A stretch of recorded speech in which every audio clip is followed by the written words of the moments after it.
Em sua 7ª reunião no ano, o Copom novamente cortou a taxa Selic em 0,5%, dando continuidade ao ciclo de queda dos juros iniciado em agosto, com a Selic ficando no patamar de 12,25%. Essa queda vem em linha com as expectativas de mercado e com o ritmo já prenunciado pelo Copom nas suas atas. Contudo, as falas recentes do presidente e posteriormente do ministro da Fazenda reacenderam o risco fiscal no Brasil. Afinal de contas, aquilo que o mercado já esperava, que um déficit zero não viesse a acontecer, agora foi praticamente confirmado pelo presidente e reuniões quanto à mudança da meta fiscal já estão sendo feitas. E com isso fica a pergunta: será que esse excesso de gasto que nós deveremos ter no ano que vem, acompanhando o que já aconteceu nesse ano, pode diminuir o ritmo de queda da Selic para as próximas reuniões? É sobre isso que falaremos no vídeo de hoje.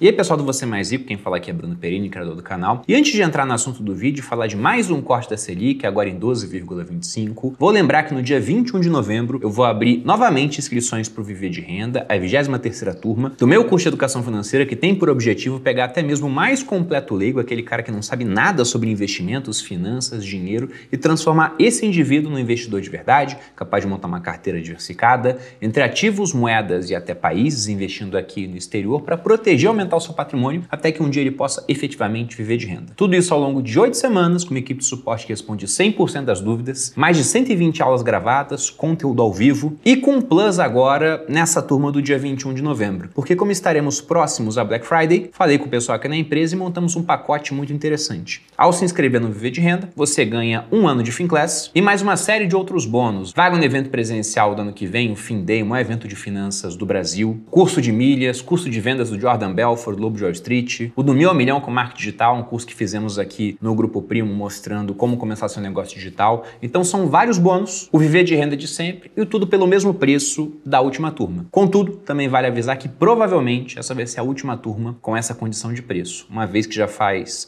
algum tempo que não reajusta o preço e somos um país de inflação alta. Até por isso, os juros altos que nós temos agora. E já pegando esse ensejo, vamos falar então do que aconteceu no final da tarde de hoje, dia 1º de novembro. 7ª reunião do Copom, o Comitê de Política Monetária, com uma decisão que traz zero surpresas para o mercado, mais um corte de 0,5 na taxa básica de juros, a Selic. Com isso, o ciclo de queda dos juros que começou no início de agosto passa pelo seu 3º corte, com expectativa de mais cortes à frente. E é justamente por isso que eu digo que esse resultado, ele não foi um mistério. Apesar da cara de susto na thumb, e vejam bem, são as regras do jogo, né? Quanto mais assustado o rosto, mais views a pessoa tem quando fala de corte na Selic. Eu vou ler aqui ipsiliteris o que estava registrado já nos comunicados do Copom. Ele dizia, abre aspas, com relação aos próximos passos, os membros do comitê concordaram unanimemente com a expectativa de cortes de 0,5 ponto percentual nas próximas reuniões e avaliaram que esse é o ritmo apropriado para manter a política monetária contracionista necessária para o processo desinflacionário. Tal ritmo conjuga, de um lado, o firme compromisso com a reancoragem de expectativas e a dinâmica desinflacionária e, de outro, o ajuste no nível de aperto monetário em termos reais diante da dinâmica mais benigna da inflação antecipada nas projeções do cenário. Ou seja, nós estamos ainda com juros num patamar contracionista que diminui a atividade econômica para conseguir esse efeito desinflacionário, uma inflação mais baixa. E como a autoridade monetária faz sempre questão de ser previsível, depois que eles falaram isso, o mercado, como você pode ver na manchete, já esperava esse corte. E se levarmos as expectativas do Boletim Focus, que sai toda semana, o que nós vemos de previsão para a Selic no final do ano, e já sem alteração há algumas semanas, é uma Selic em 11,75. Como temos mais uma reunião do Copom, o que se espera é mais um corte de 0,5%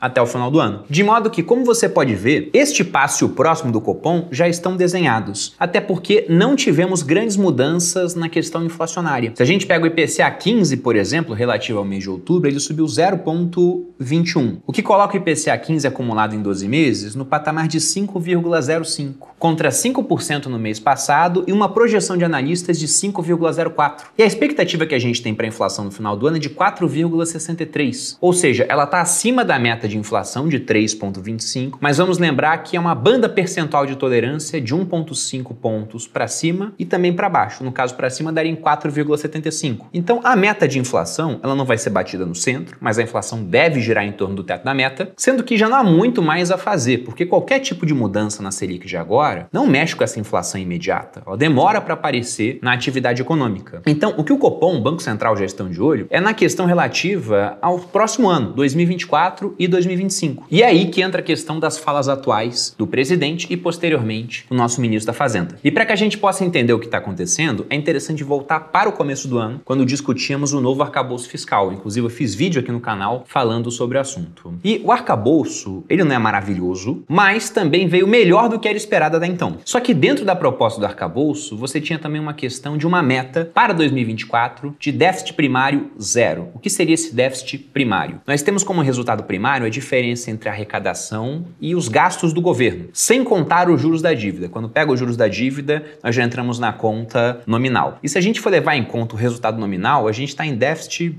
basicamente desde sempre. Agora, se a gente pensa no resultado primário, se nós voltamos para 2022, nós tivemos um superávit primário. Esse ano estamos em déficit, a expectativa para o ano que vem era tornar esse déficit zero. O que, diga-se de passagem, era uma expectativa pouco crível, mas o governo comprou essa briga, falando que iria conseguir fazer isso. E se você pensa entre diferença de arrecadação e gastos, nós temos basicamente duas formas de chegar nesse resultado. Ou nós aumentamos a arrecadação, ou diminuímos os gastos. Ou um misto de ambos, né? Podemos colocar formas mistas. Só que o governo deixou muito claro que não queria diminuir gastos. O que ele quer é aumentar a arrecadação. E por aumentar a arrecadação para tornar esse déficit zero, entenda-se que é aumentar muito a arrecadação. Seria um total, pela conta atual, de 168 bilhões de reais de arrecadação a mais para que essa conta feche no zero, novamente, sem contar os juros da dívida, que é muito grande e que cresce a juros muito altos nesse momento. E de onde o governo pretendia tirar todo esse dinheiro a mais? Estou colocando aqui no vídeo um quadro resumo, mas veja que dos 168 bilhões, quase 55 viriam de mudanças no CARF, que é o Conselho Administrativo de Recursos Fiscais, onde basicamente você tem a resolução de disputas tributárias. O governo passaria a ter quase que um voto de Minerva lá, conseguindo mais arrecadação. Além disso, 42 viriam de transações tributárias, 35,3 de decisões do STJ sobre incentivos estaduais, 13,3 de taxação de fundos exclusivos, 7 bilhões de offshores, 10 bilhões do fim do juros sobre capital próprio, 2,8 em combate à sonegação no comércio eletrônico. E aqui eu não sei se a sonegação fala, por exemplo, da questão das compras abaixo de $50 lá no exterior ou não. 700 milhões com regulação de apostas esportivas e 2,1 bilhões com outras medidas. Essa era a estimativa do governo. O que eles conseguiram até agora disso? Realmente muito pouco. Se a gente pega, por exemplo, a questão da taxação dos fundos exclusivos e das offshores, acabou de ser aprovado na Câmara, mas vai para o Senado. Se algo muda no texto, volta para a Câmara. Se aprovado no Senado, depende de maioria também, 42 votos de senadores, para só depois seguir para a sanção presidencial, sendo que a gente já está no fim do ano, novembro. Daqui a pouco tem recesso parlamentar. Se não aprovar esse ano, não tem como colocar a regra valendo a partir de janeiro do ano que vem. Então começa a ficar mais difícil para o governo realmente correr atrás dessas fontes de arrecadação, pelo menos nesse curto prazo. É lógico que sempre há a questão de que o governo pode cortar gastos, mas já foram dadas reiteradas declarações dizendo que esse não é o objetivo. Uma das que viralizou, por exemplo, foi a ministra do Planejamento, a Simone Tebet, falando que é mais fácil arrecadar mais do que cortar gasto. Só que se não bastasse o fato de que o governo não está conseguindo fontes de arrecadação extras, o que está acontecendo com a arrecadação também é que ela vem caindo. Em setembro, por exemplo, nós tivemos o 4º mês seguido de queda de arrecadação. E se a arrecadação cai, mas os gastos se mantêm constantes e, de certa maneira, crescentes, o que nós temos é um resultado cada vez pior. Se a gente pega a comparação do que temos até agora com o último ano do governo do ex-presidente Jair Bolsonaro, esse é o quadro que vocês veem na tela. Levando em conta dados até setembro, enquanto no ano passado nós tínhamos um superávit de 37,9 bilhões, o que nós temos agora é um déficit de 92,6 bilhões. Lembrando que ano passado era um ano eleitoral, então há sempre uma pressão maior para gastos a mais. E efetivamente tivemos renúncia fiscal, porque, por exemplo, não tributaram combustíveis, gastos liberados de última hora. Isso é o que costuma acontecer no jogo democrático. A gente pode pegar até como exemplo o que acontece fora do país. Na Argentina, por exemplo, isentaram um monte de gente de imposto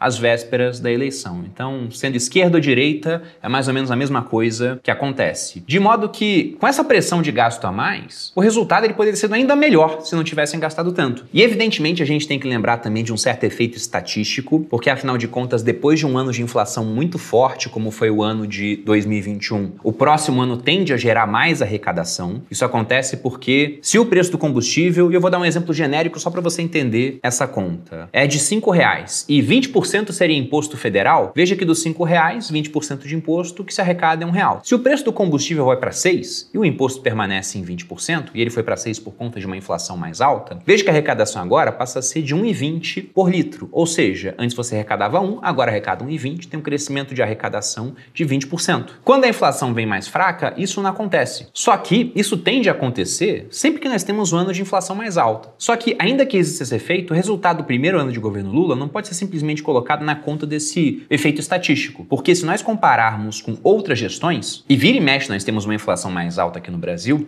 esse é o pior primeiro ano de mandato de um presidente. E aí, por conta disso, com um óbvio lulante ali na nossa cara, falando que, olha, vai ser extremamente complicado, praticamente impossível entregar essa meta de zero déficit no ano que vem, o presidente Lula falou aquilo que o mercado já sabia e que não deveria ser uma surpresa, né? É meio que aquele meme, né? Não choca mais a bala. Ele falou, olha, a gente não vai entregar a meta de déficit zero. Pegando aqui as palavras do próprio presidente, abre aspas, eu não vou estabelecer uma meta fiscal que me obrigue a começar o ano fazendo cortes de bilhões nas obras que são prioritárias para esse país. Continuando, ele afirma, eu sei da disposição do Haddad, sei da vontade do Haddad, sei da minha disposição, quero dizer para vocês que nós dificilmente chegaremos à meta zero, até porque não quero fazer cortes em investimentos de obras. Se o Brasil tiver um déficit de 0,5%, o que é? Ele indagou. De 0,25, o que é? Nada. E apesar de estar bem óbvio que essa meta zero, ela provavelmente não iria acontecer, tendo em vista o grande rombo que a gente tem nas contas públicas, a dificuldade de aumentar a arrecadação, como está ficando claro nesse primeiro ano de governo, sendo que, se deixar isso para fazer depois, são medidas impopulares adotadas mais próximas de uma outra eleição, tanto que esses aumentos de impostos geralmente eles vêm nos primeiros anos, depois o pessoal quer gastar mais para aumentar a popularidade. Muita gente observou isso como se fosse uma maneira de desautorizar o Haddad. Já tem gente, inclusive, falando que a cabeça do Haddad parece estar a prêmio, como se estivessem vendo que, olha, está sendo queimado, daqui a pouco ele vai ser tirado do cargo, vai ser trocado. E eu acho que é cedo para falar sobre isso. Mas, sendo pego meio de surpresa, o que aconteceu depois na declaração do ministro da Fazenda foi que ele se atrapalhou, não respondeu perguntas dos repórteres, ele também estava nitidamente mais nervoso, mais estressado. Tem gente falando que estava pregando no deserto, né, como se ninguém levasse a sério essa meta, somente ele estivesse envidando esforços para conseguir chegar próxima dela. E depois da declaração, o que o governo faz agora é tentar mexer na meta do ano que vem. Porque se eles tinham essa questão aprovada junto com o arcabouço fiscal de um déficit zero, agora eles estão falando, olha, vai ser de 0,25, vai ser de 0,5, estão se mobilizando para isso. Só que por conta disso, o mercado já adequa às suas expectativas. Na verdade, não vou falar nem o mercado, mas sim, por exemplo, os participantes do Boletim Focus. Porque se a gente olha, por exemplo, expectativas para a Selic no Boletim Focus, como você pode ver na tela, para 2024 e para 2025, antes da fala do presidente, o que nós tínhamos era uma Selic fechando em 9% em 2024 e em 8,5% em 2025. E se a gente pensa no ciclo de corte de juros, a Selic saindo de 13,75 para 8,5, veja que era um ciclo longo de queda. O que a gente vê agora, devido ao aumento das incertezas quanto ao que será das contas públicas no futuro, é que no Boletim Focus a gente já teve uma Selic para 2024 aumentando em 9,25 e para 2025 seguindo esse mesmo aumento de mais 0,25 pontos percentuais, em 8,75. Ou seja, o boletim está falando que o ciclo de queda dos juros seria menor depois dos últimos acontecimentos. Só que aí, se a gente pega a visão do mercado, do pessoal que bota dinheiro nas suas ideias, e vai olhar a taxa DI de 2025, de janeiro de 2025, ou seja, o pessoal opinando sobre qual vai ser o CDI, nessa época, o que nós temos é uma taxa em torno de 11%. E tudo bem, aqui a gente está vendo o começo de 2025, e no Boletim Focus falamos de final de 2024 e final de 2025. Mas se pega essa diferença. E aí veja que interessante. No Focus, se a gente pega a expectativa do final de 2024, a Selic está em 9,25. Se a gente pega o contrato DI de janeiro de 2025, lembrando sempre que o CDI e a Selic ficam muito próximos, já temos uma taxa em torno de 11%. Então veja que é uma grande diferença percentual. Quem está certo no final, nós saberemos com a passagem do tempo, a chegada do final de 2024 e janeiro de 2025. Mas o que está surgindo no radar é que pode ser que esse ciclo de queda dos juros seja menor do que aquilo que era anteriormente esperado. E como esses ciclos de queda costumam ser drives para a subida da bolsa, porque você tem muitas empresas endividadas, dívidas indexadas ligadas ao CDI, por exemplo. E a economia como um todo costuma ganhar quando os juros estão mais baixos e as pessoas correm mais risco, tomam mais dinheiro emprestado. Se os juros não caem tanto, é mais difícil a gente ver uma bolsa subindo no Brasil. E olha que a bolsa ela tá barata, mas isso pode significar que ela vai ficar barata por mais tempo. E aí, como último ponto, vale lembrar que toda essa discussão que eu coloquei até agora, que é interna, ela não fica alheia àquilo que acontece fora do Brasil. Afinal, nós não somos uma ilha.